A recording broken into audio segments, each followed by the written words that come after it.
Konsep dasar ekonomi.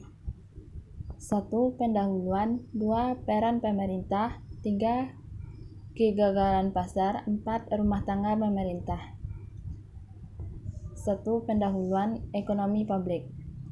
Ekonomi publik adalah suatu kebijakan ekonomi dengan penekanan khusus pada topik yang beragam seperti respon untuk kegagalan pasar karena keberadaan eksternalitas dan penentuan kebijakan keamanan sosial yang optimal. Tujuannya yaitu untuk memahami peran pemerintah dalam kehidupan ekonomi masyarakat, ekonomi untuk mencapai kesejahteraan umum dan mengalokasikan sumber daya yang optimal. Peran pemerintah: 1. Alokasi, 2. Redistribusi, 3. Regulasi, 4. Stabilisasi. Kegagalan pasar: 1. Common goods, 2. Ketidaksempurnaan pasar, 3. Public goods, 4. Eksternalitas, 5. Incomplete market, 6. Asymmetric information, 7. Ketidakpastian.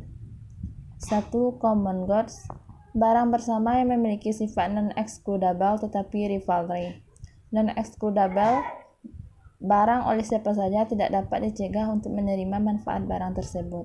Rivalry, pemakaian barang tersebut oleh seseorang akan menghilangkan atau mengurangi peluang orang lain untuk melakukan hal yang sama.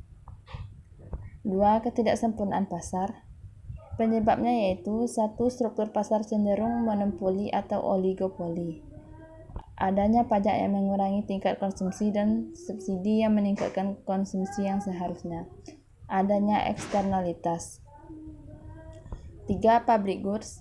Barang publik adalah barang yang memiliki sifat non-excludable sekaligus non-rivalry. Non-excludable tidak dapat dikecualikan, adalah barang yang tidak dapat dicegah untuk menerima manfaat barang tersebut.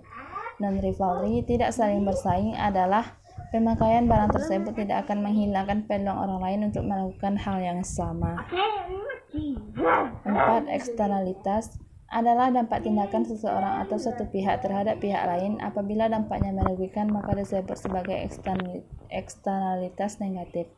Sebaliknya, apabila dampaknya menguntungkan, disebut sebagai eksternalitas positif. Eksternalitas tidak masuk dalam biaya produksi maupun harga atas konsumsi barang. Equilibrium pasar yang terjadi tidak efisien atau tidak mencerminkan harga sesungguhnya. 5. Incomplete market. Adanya penawaran tapi ada permintaan, atau sebaliknya, adanya permintaan tapi tidak ada penawaran. Contoh, permintaan senjata oleh masyarakat dilarang untuk dipenuhi atau disediakan produsen. 6. Asymmetric information. Informasi tidak bisa diterima secara cepat, tepat, akurat, dan merata oleh seluruh pelaku pasar. Harga yang terjadi bukan harga yang sesungguhnya atau tidak mencerminkan kekuatan permintaan dan penawaran antara penjual dan pembeli. 7. Ketidakpastian. Sistem ekonomi pasar juga dipengaruhi kondisi politik, keamanan yang kejadian di luar perkiraan yang setiap saat dapat berubah.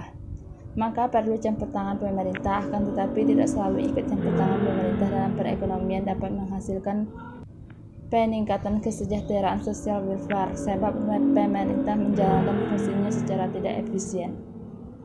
Kegagalan pemerintah: 1. Informasi tidak sempurna, 2. Pengawasan yang terbatas atas relasi swasta, 3. Pengawasan yang terbatas atas perilaku birokrat, 4. Hambatan dalam proses politik, 5. Adanya biaya transaksi yang besar.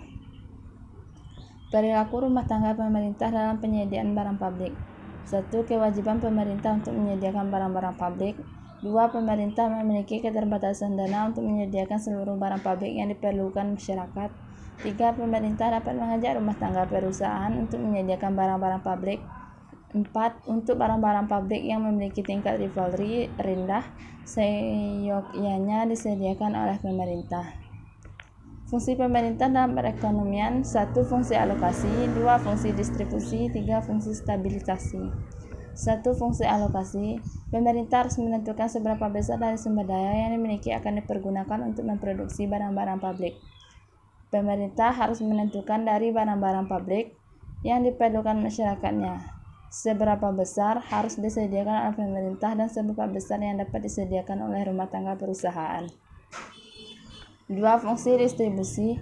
Pemerintah harus membuat kebijakan-kebijakan agar alokasi sumber daya ekonomi dilaksanakan secara efisien. Pemerintah harus membuat kebijakan-kebijakan agar kekayaan terdistribusi secara baik dalam masyarakat. 3. Fungsi stabilisasi.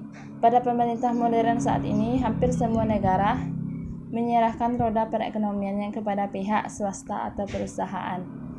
Pemerintah lebih berperan sebagai stabilisator untuk menjaga agar perekonomian berjalan dengan normal. Thank you.